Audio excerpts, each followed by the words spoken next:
todas as suas barreiras e contenções, sendo que a principal é que a edição de um decreto de crédito suplementar, não interessa o montante dele, não amplia o gasto. Ele está cingido, restrito ao decreto de contingenciamento. É isso que torna, é esse o mecanismo que torna a execução do orçamento uma realidade e que faz com que se perceba o que se tem de fazer para que essa execução ocorra dentro de princípios de respeito à responsabilidade fiscal, como a lei diz. Obrigado, senhor presidente. A doutora Janaína Pascoal, 2 minutos e meio para as suas questões. Obrigada, excelência. Cumprimento a senhora presidente.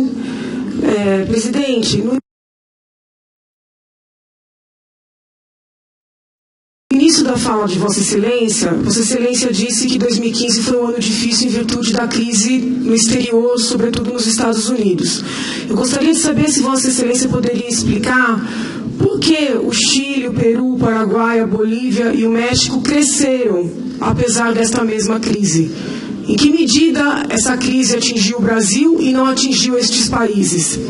Também gostaria de saber de Vossa Excelência por que não foram feitos cortes em 2014 e foi feito um corte histórico em 2015. Eu pergunto isso porque nós juntamos aos autos algumas matérias jornalísticas que mostram que o ministro Mantega teria aconselhado Vossa Excelência a fazer cortes em 2014 e que Vossa Excelência teria dito que não o faria porque isso prejudicaria a reeleição.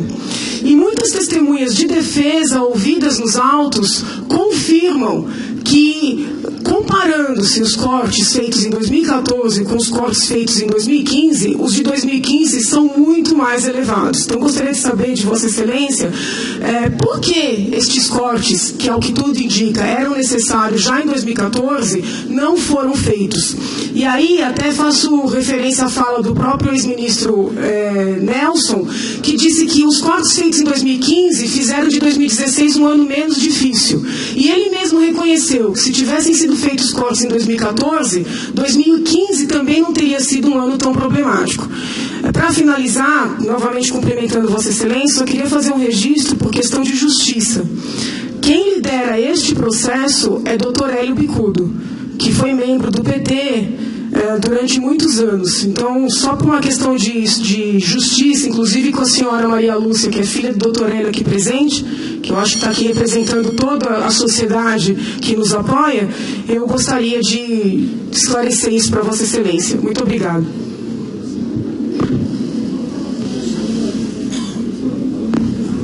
Sem gestos, por gentileza. Os outros. Senhor presidente. Pois bem, respondendo à doutora Janaína.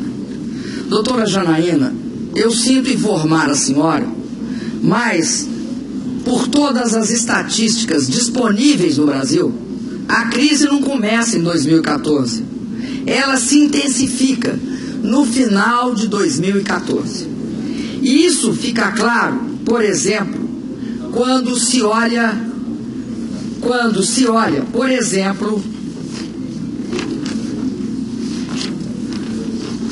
me dá aqui as estatísticas, que elas não estão aqui, por favor.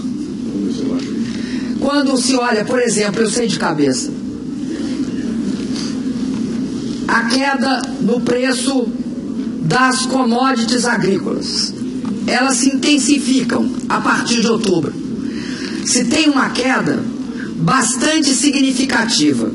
O índice CRB é o índice de todas as commodities. Percebe-se que é aqui que começa a queda. No ano de 2014, que começa aqui, 1º de janeiro, você não tem uma queda forte, a não ser a partir de outubro. Não é eu que estou dizendo isso são dados reais. Portanto, não só esse, mas, por exemplo, o preço do petróleo, o WTI, você tem o WTI e o Brent.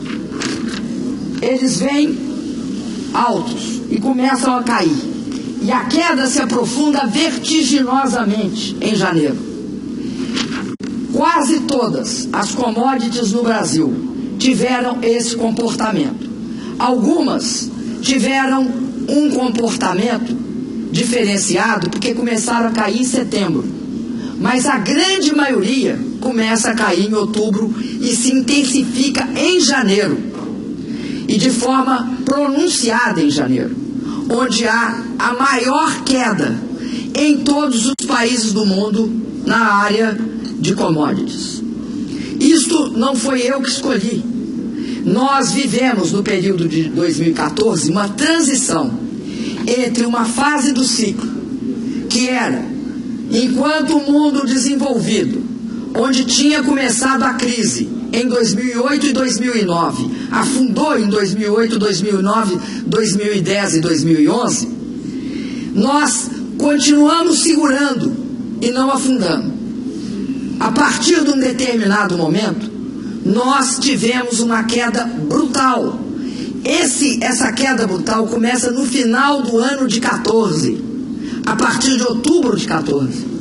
E se intensifica e torna-se extremamente pronunciada. É só ver o desempenho dos preços a partir de janeiro.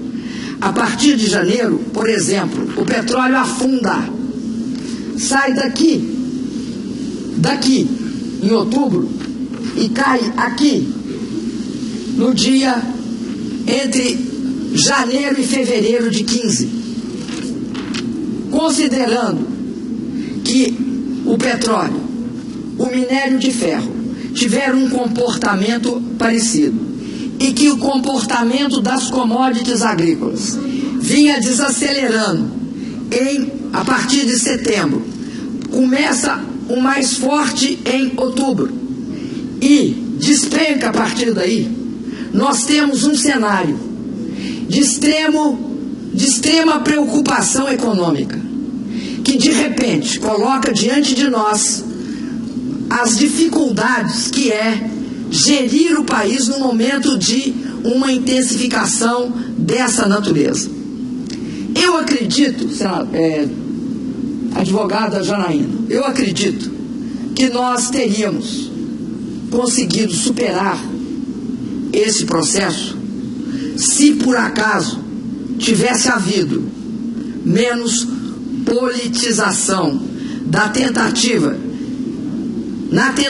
de inviabilizar o meu governo, que começa, senadora, logo depois da minha posse. Aliás, minto, logo depois da minha eleição. Logo depois da minha eleição, eu passo a responder por vários questionamentos e se acentua profundamente ao longo do ano. Por que eu não consigo uma alteração rápida nas condições econômicas do país? Por um motivo muito simples, senadora. Porque há a conjunção de duas forças. A conjunção de uma força que aprovava gastos no momento que tinha de estar aprovando ajustes, que vinha do ex-presidente da Câmara, Eduardo Cunha, e da minha oposição, que não aprovava nenhuma das pautas de ajuste porque apostava no quanto pior, melhor. Acho, senadora, que é uma experiência para o futuro desse país. Diante da crise, é de bom tom que a oposição e a situação se una pelo bem do país. E depois que passar o momento mais difícil, volte a brigar quanto quiser. Porém, o que não é admissível é que diante desse fato, que era a chegada das consequências da crise no Brasil, e lembro que a crise, a primeira fase dela, que acontece em 2009, nós conseguimos superar em 2010. Em 2010 nós crescemos 7%. Nós conseguimos isso 11, 12. Nós só não, a China também. A China teve o mesmo processo.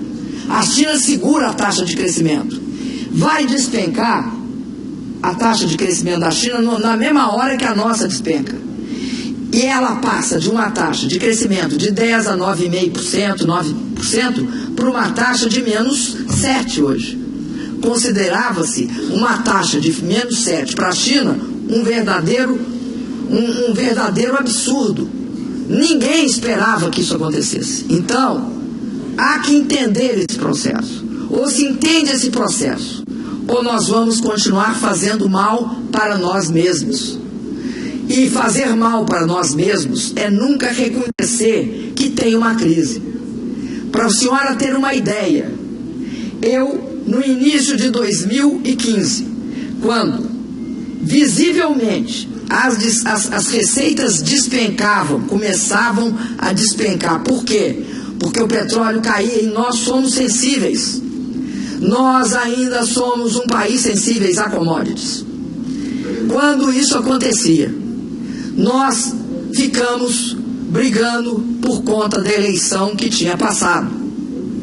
E tentaram sistematicamente impedir que se aprovasse as necessárias medidas de recomposição.